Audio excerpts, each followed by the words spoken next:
오늘 이 저녁 시간에 하나님 앞에 나와서 또 예배를 사모하고 또한 방송을 통하여서 하나님 앞에 예배드리는 성도님들 한 분 한 분에게 하나님의 은혜와 평화가 함께하기를 축복합니다. 오늘 신명기 12장 말씀을 보면 하나님께서 예배드릴 처소를 택하여 주시는 것을 알 수가 있습니다. 하나님께서는 그 택하실 그 처소에서, 그 택하신 곳에서 제물을 가져오고 11조를 가져오고 마음과 힘을 들여서 그곳에 나와서 예배를 드리라고 말씀을 하십니다. 특별히 12장에서 보면은 11절, 14절, 18절, 5절에서 하나님의 택하신 처소가 있고 하나님의 이름이 거할 그 처소에서 예배를 드리고 하나님을 높이라는 말씀을 하고 계십니다. 하나님께서는 우리에게 지정된 곳에 나와서 하나님께 예배를 드리고 지정된 시간에 나와서 하나님을 섬기고 우리가 준비된 몸과 마음으로 나오는 것을 기뻐하시고 원하십니다. 특별히 오늘같이 우리가 주일날 아침부터 일찍 일어나서 옷을 잘 단정하게 정돈해서 입고 이번 주일에는 어떤 옷을 입고 갈까 하나님 앞에 마음으로 그 전부터 준비를 하는 것입니다. 그리고 헌금을 낼 때에도 그냥 손에 잡히는 헌금을 꺼내는 것이 아니라 다들 그러시겠지만 미리 봉투에 준비를 한다거나 아니면 때로는 새로운 돈을 준비한다거나 하면서 그러한 마음을 가지고 나아갑니다. 그뿐만이 아니라 우리가 예배당에 왔을 때도 하나님, 제가 이 예배당에 와서 하나님 앞에 예배를 드립니다. 하나님, 저를 받아주시옵소서. 그리고 하나님께서 예비하신 그 은혜를 저에게 주시옵소서. 하나님, 제가 주님을 사모합니다. 주님을 기다립니다. 하나님, 주님, 오늘 예비하신 그 은혜를 주시옵소서. 우리가 이러한 마음으로 주님 앞에 이 자리에 앉게 되는 것입니다. 그럴 때 하나님께서 참으로 기뻐하시면서 그 예배 자리에 임재하시고 함께 하셔서 우리에게 예비하신 풍성한 은혜를 주실 줄 믿습니다. 그리고 지금은 마음껏 마스크를 벗고 크게 찬양하지 못하지만 우리가 찬송하는 중에 혹은 함께 장로님 그리고 권사님, 집사님이 대표 기도를 할 때 우리가 마음을 모아서 함께 기도할 때 그때 주님께서 우리의 마음을 보시고 함께 하시는 줄 믿습니다. 오늘 말씀의 배경을 잠깐 말씀드리면 이스라엘 백성들이 가나안 땅에 들어가기 전에 광야에서 생활을 했습니다. 이 내용은 우리가 알고 있는 내용입니다. 광야에서 생활을 하게 되면 먹을 것이나 입을 것이나 여러 가지 환경이 너무 좋지 않습니다. 자연 환경도 너무 좋지 않습니다. 그래서 그 무리에서 떨어져 나가거나 이탈하게 되면 죽을 수도 있습니다. 그래서 그 무리와 함께 어울려 다니고 함께 다니는 것이 매우 중요합니다. 하나님께서 앞으로 가라 하시면 가고 머물러 있으라 하면 머물러 있는 것이 하나님께 예배를 드리기 위해서기도 하지만 생존을 위해서 반드시 필요한 일이기도 합니다. 그래서 이들은 누가 말하지 않아도 누가 강조하지 않아도 하나의 끈끈한 생존 공동체가 되어서 신앙 공동체가 되어서 이 이스라엘 백성들은 하나가 되어서 움직였습니다. 가야 되면 다 같이 갔습니다. 멈춰야 되면 다 같이 멈췄습니다. 그렇게 하지 않으면 죽을 수밖에 없습니다. 그렇기 때문에 이들에게는 다른 선택의 여지가 없었던 것입니다. 한 민족임과 동시에 하나의 신앙을 가진 공동체였던 것입니다. 그런데 이 사람들이 이제 가나안 땅으로 들어가게 되었습니다. 가나안 땅에서 때론 전쟁을 하기도 하고 때로는 여러 가지 활동을 하기도 하면서 하나님이 지파별로 땅을 분배해 주었습니다. 땅을 분배해 주었기 때문에 그 자기 지파에게 분배된 땅을 각자 얻어서 그곳에 가서 살게 되었습니다. 이제는 광야에서 한 몸이 되어서 움직이고 하나가 되어서 움직이고 떨어지면 죽고 이런 상황이 아니라 각자 자기 삶의 터전에서 살게 된 것입니다. 지파별로 살게 되었던 것입니다. 제가 처음 이제 교회에 가게 된 얘기를 잠깐 드리고 싶은데요. 저는 이제 중학교 2학년 때 처음 교회를 나오게 됐는데요. 저희 누나가 저를 전도해서 저는 교회에 나오게 됐습니다. 근데 이제 혼자 교회에 나오게 되니까 어색한 겁니다. 누나는 뭐 교회 아는 사람들이 많이 있지만 저는 아는 사람이 없으니까 어색해서 제가 이제 학교에 가서 제 짝한테 이제 막 꼬셨습니다. 이렇게 같이 교회 좀 가자고, 교회 좋다고, 진짜 좋다고, 뭐 별로 다녀보지도 않았으면서 좋다고 막 얘기해서 같이 왔습니다. 근데 제 짝이랑 교회 같이 왔는데 엄청 깜짝 놀랄 일이 하나 생겼습니다. 무슨 일이었냐면 제 친구 형이 그 교회 다니고 있었습니다. 근데 그 형이 저희 누나랑 같은 학년이고 친구인 겁니다. 그러니까 같은 동네에서 교회가 있고 그렇기 때문에 뭐 큰 교회가 아니었지만 그런 일이 있었습니다. 그래서 뭐 교회 친구가 학교 친구고 뭐 동네 친구고 다 그래서 별로 구분이 없었습니다. 그래서 교회에 가면 교회 형들이랑 뭐 농구도 하러 가고 축구도 하러 가고 뭐 놀러 가기도 하고 뭐 공부할 때도 교회 가서 공부하고 뭐 이렇게 신앙이나 뭐 교회나 뭐 학교나 이런 구분이 친구들이나 구분이 별로 없이 그렇게 지냈습니다. 또 때로는 뭐 저나 친구들이나 뭐 다들 거기서 뭐 좋아하는 사람이 생기기도 하고 그러면서 뭐 교회가 꼭 기도만 하러 가고 뭐 예배만 드리러 간다기보다는 그냥 삶 자체가 교회였던 것이 생각이 납니다. 교회는 이제 청소년기 저의 이제 삶의 터전이었던 것이라고 생각을 합니다. 그러면서 어쩌면 제가 그때 교회에서 생활했던 게 광야에서 이스라엘 사람들이 생활했던 거랑 조금 비슷한 점이 있지 않을까 하는 생각을 했습니다. 이스라엘 사람들이 광야에서 살 때 그 예배, 하나님 이런 걸 벗어나서는 뭐 개인적인 그런 활동이나 생활 자체가 형성되는 것이 아예 없지 않았을까. 먹는 것, 입는 것, 살아있는 것, 생활 방식 하나하나가 다 하나님으로 인해서 그리고 그 신앙 공동체 안에서 모든 것이 이루어졌던 것입니다. 이제 그 사람들이 가나안에 가서 각 지파로 생활하면서 각자의 삶의 터전을 갖고 살면서 다양한 환경에 놓이게 되는 것입니다. 그러면서 제가 이런 생각을 한번 해보게 되었습니다. 고등학교를 마치게 되면 청소년들 중에서 교회 안 나오게 되는 청소년들이 많다고 합니다. 그러니까 고등학교 때까지는 그래도 중학교 때까지는 그래도 어렸을 때는 부모님을 따라서 교회를 나가는데 이상하게 학교를 졸업하면 교회를 잘 안 나오려고 하고 뭐 타지에 가서 어쩔 수 없이 안 나오기도 하고 아니면 부모님의 그 말이 먹히지 않아서 안 나오기도 하고 그렇게 되는 일들을 보게 됩니다. 성인이 되면 뭐 더 그렇게 되는데요. 스스로 생각하고 스스로 결정하고 그런 상황들이 오게 됩니다. 이스라엘 백성들도 점점점 흩어져서 예배를 드리게 되면서 한 곳에 모여서 예배를 드리지 않게 됩니다. 이 당시에 산당이라는 곳이 있었는데요.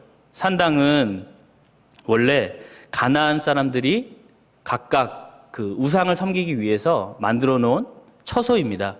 그곳에서 이스라엘 사람들이 그곳을 이제 차용해가지고 각각의 하나님께 드린다는 그 예배를 그 산당에서 드리게 되었습니다.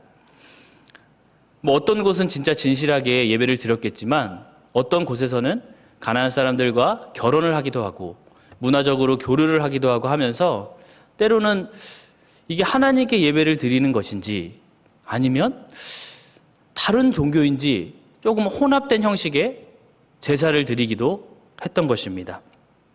어떤 면에서는 이것이 신앙적인 위기가 됐을 수도 있는 것이지요. 제가 자꾸 제 얘기를 하게 돼서 죄송한데요. 조금 이해를 돕기 위해서 제가 한 가지만 더 말씀을 드리고 싶습니다. 저도 마찬가지로 고등학교를 졸업하고 서울에서 이제 고등학교까지 다니다가 졸업을 해서 대학을 이제 춘천으로 오게 돼서요. 대학교를 입학하면서 춘천에 진학을 하게 되었습니다. 제가 이제 고등학교 동창이랑 같이 둘이서 이제 자취를 하게 됐는데요. 그 친구는 신앙이 있는 친구는 아니었고요. 신앙이 없는 친구였습니다. 처음에는 제가 이제 대학교 들어가서도 주말마다 이제 그때 옛날에는 이제 저 때까지는 그래도 통일호 그리고 뭐 통군형 통일호 그래가지고 옛날 티켓 있어서 한 2시간 반, 2시간 이상은 걸렸던 것 같은데요. 조금 제 나름대로 피곤했지만 그래도 주말마다 서울에 가서 예배를 드리고 주일 저녁까지 예배를 드리고 거의 이제 막차로 이제 춘천에 와서 좀 피곤하지만 그렇게 찬양단도 하고 뭐 주일학교 교사도 하고 이렇게 지냈었습니다. 그런데 이제 한 달, 두 달, 세 달 지나다 보니까 학과가 좀 작은 학과다 보니까 모임이 많은 겁니다. 그리고 선후배 간의 관계가 되게 끈끈해서 뭔가 계속 모이고 계속 뭐가 있고, 그래서 그러다 보니까 피곤하기도 하고 한 번, 두 번 서울을 안 가게 됐습니다.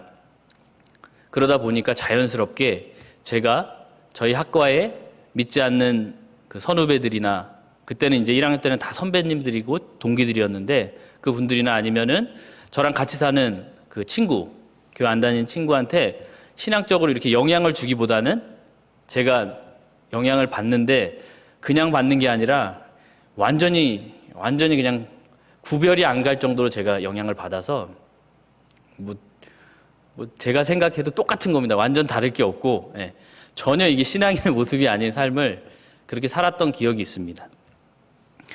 그러면서 참 느꼈던 게, 혼자서 이게 신앙생활하는 게 진짜 어렵구나. 타지에서 신앙생활하는 게 이게 거의 불가능하다는 생각을 그때 했습니다. 와, 이거를 할 수 있는 사람은 진짜 대단한 신앙의 사람이구나. 그때 그 생각을 많이 했습니다. 이제 2학년 때 휴학을 하고 입대를 하기 위해서 서울에 다시 왔는데요. 이제 담임 목사님이 이제 저를 보니까 상태를 딱 이제 아시잖아요. 모교회.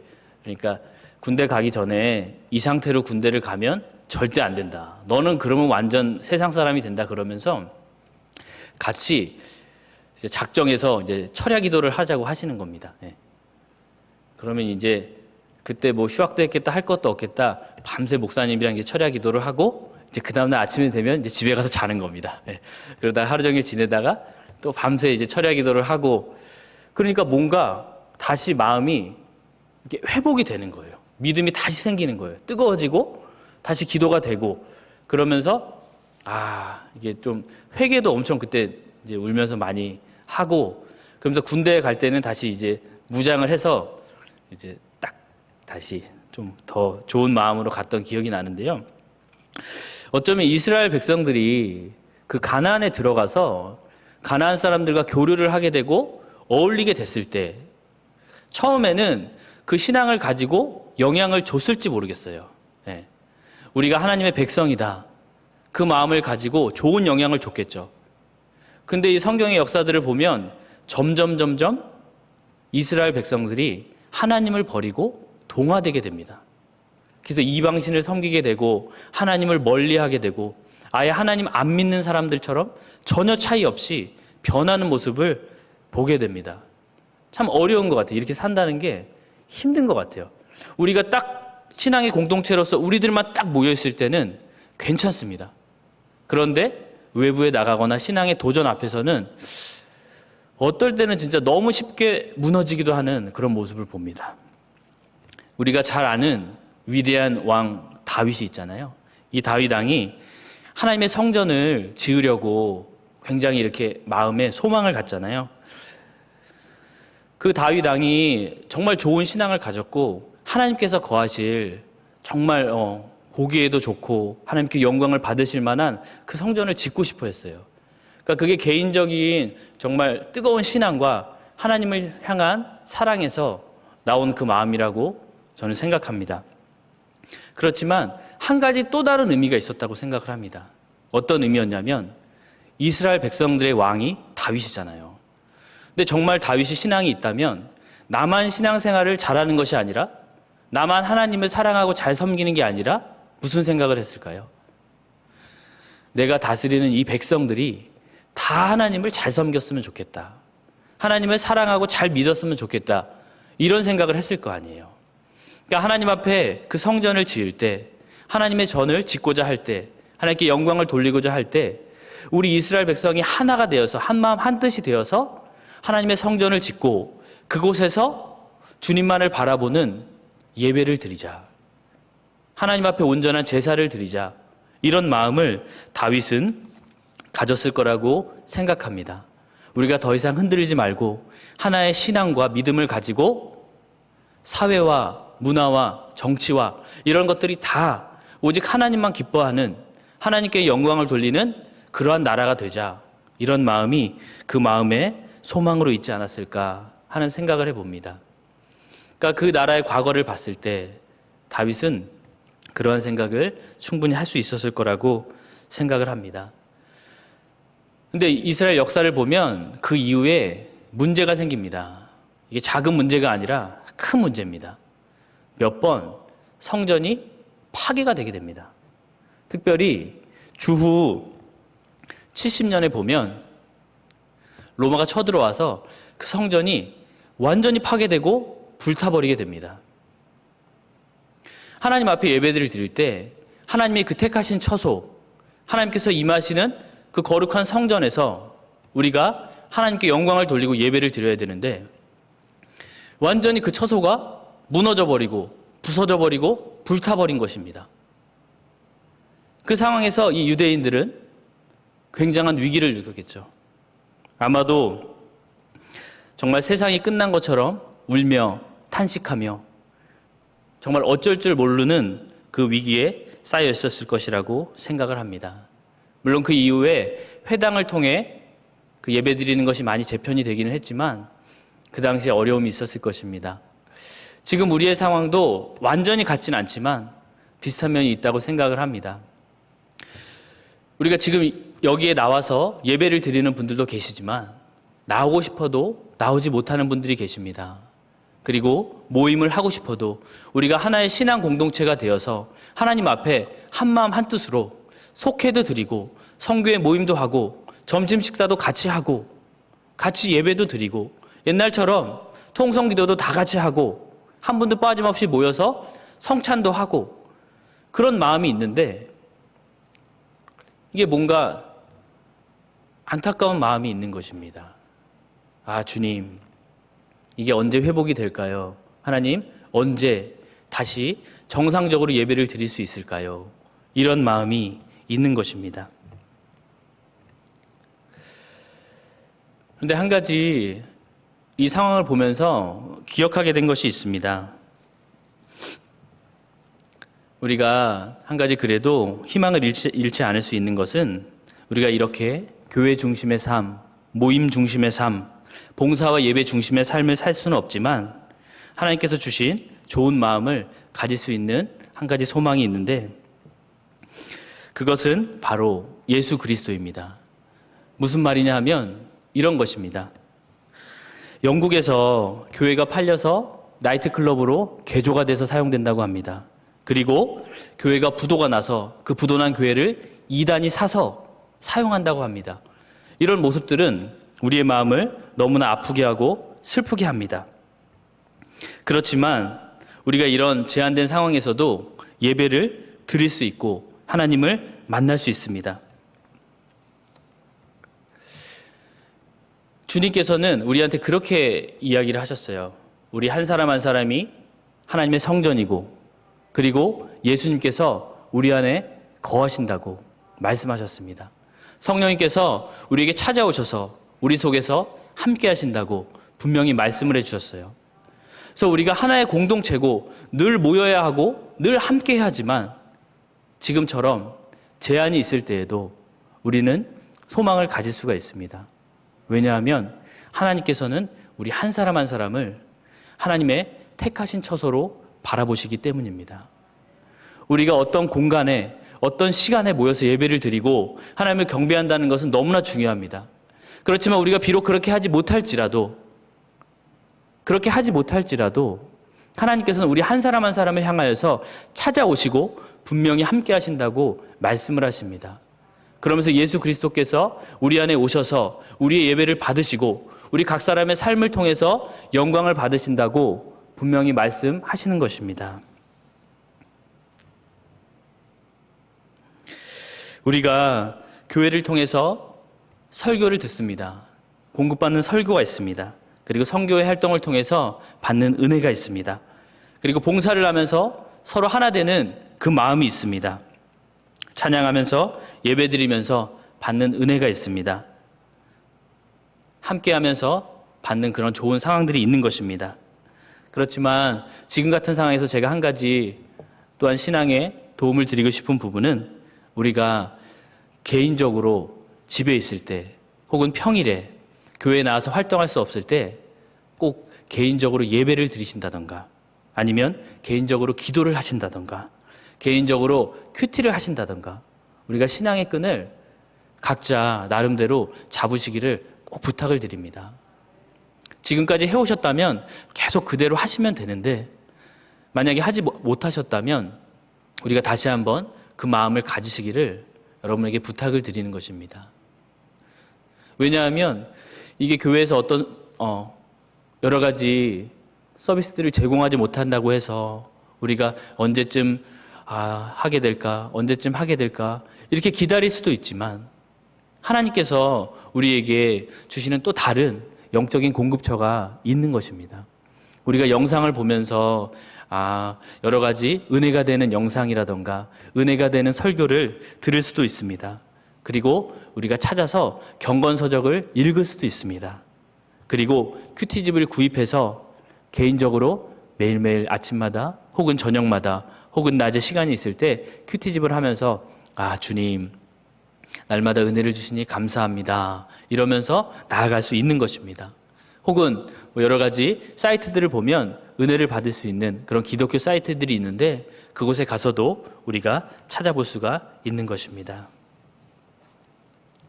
교회가 더럽거나 청결하지 않으면 우리는 어떤 마음이 듭니까? 정리해야 된다는 마음이 듭니다. 그리고 세월이 지나서 교회가 노후되면 리모델링도 하게 됩니다.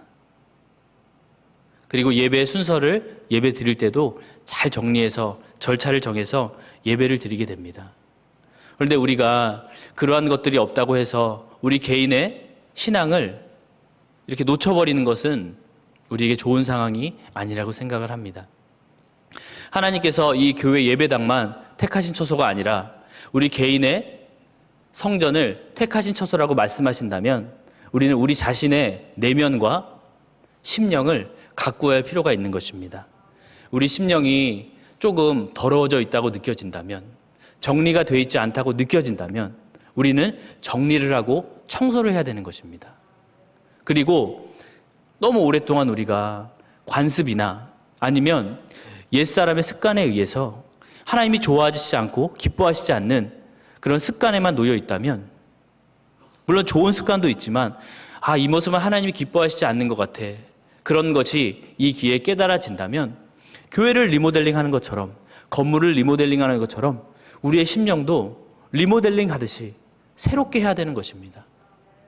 그러한 새로운 신앙의 변화와 도전을 우리가 적극적으로 좀 고민해야 할 것입니다. 하나님, 제가 지금까지 하나님 앞에 잘 믿음 생활을 하긴 했지만 제가 생각해도 제가 좀 말씀이 좀 부족한 것 같습니다. 주님, 어떻게 하면 제가 좀 이런 말씀의 부분을 잘 채울 수 있을까요? 이런 고민을 하면서 때로는 속장님이나 교구장님이나 목사님과 좀 상담을 하기도 하면서 제가 개인적으로 이런 좀 말씀적인 부분에서 좀 이렇게 성장하고 싶습니다. 그런 의미에서 개인 성경 공부를 한다던가 개인 큐티집을 사서 본다던가 이럴 수도 있겠고요. 아니면 내가 생각해 보니까 나는 좀 평소에 기도 생활이 좀 약했던 것 같아. 이런 경우에는 좀 생각해 볼 수 있겠죠. 어떻게 하면 내가 교회 와서 함께 통성 기도를 할 수는 없지만 개인 기도를 좀 시작해 볼 수 있을까? 박창 목사님께서 기도의 골방을 여러 번 강조하셨는데요. 그런 식으로 근데 뭔가 어색하기도 하고 기도의 골방을 만들어서 갑자기 기도한다는 게 조금 낯설기도 한데 이런 경우에 어떻게 응용할 수 있을까? 이런 고민을 하고 혹은 목사님들과 혹은 장로님들과 이렇게 좀 물어보기도 하면서 우리가 좀 서로 이렇게 믿음을 세워간다면 조금 지금까지 잘 챙기지 못했던 부분들, 그러한 개인의 신앙 영역을 더 세워갈 수 있지 않을까 하는 생각을 해보게 됩니다. 우리가 교회의 공식적인 예배도 물론 굉장히 중요합니다.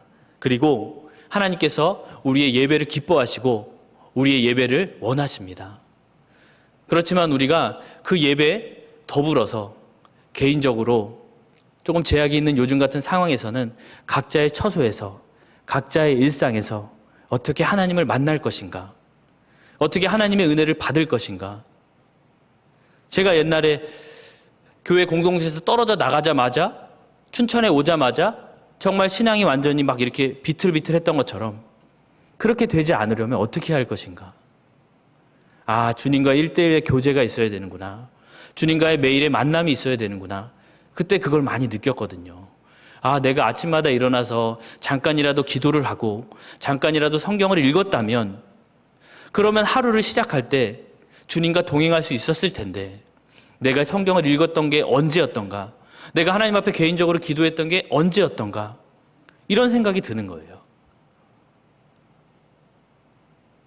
그러니까 이러한 부분을 혹시 놓친 부분이 있다면 개인적으로 자신의 내면을 정돈하시고 리모델링 하시고 청소하시고 이렇게 해서 주님 앞에 주님, 제가 영적으로 필요한 부분이 무엇입니까?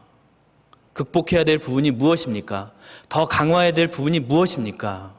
이렇게 적극적으로 지금 같은 상황에 우리가 마음을 놓기보다는 아, 언젠가 회복이 되겠지.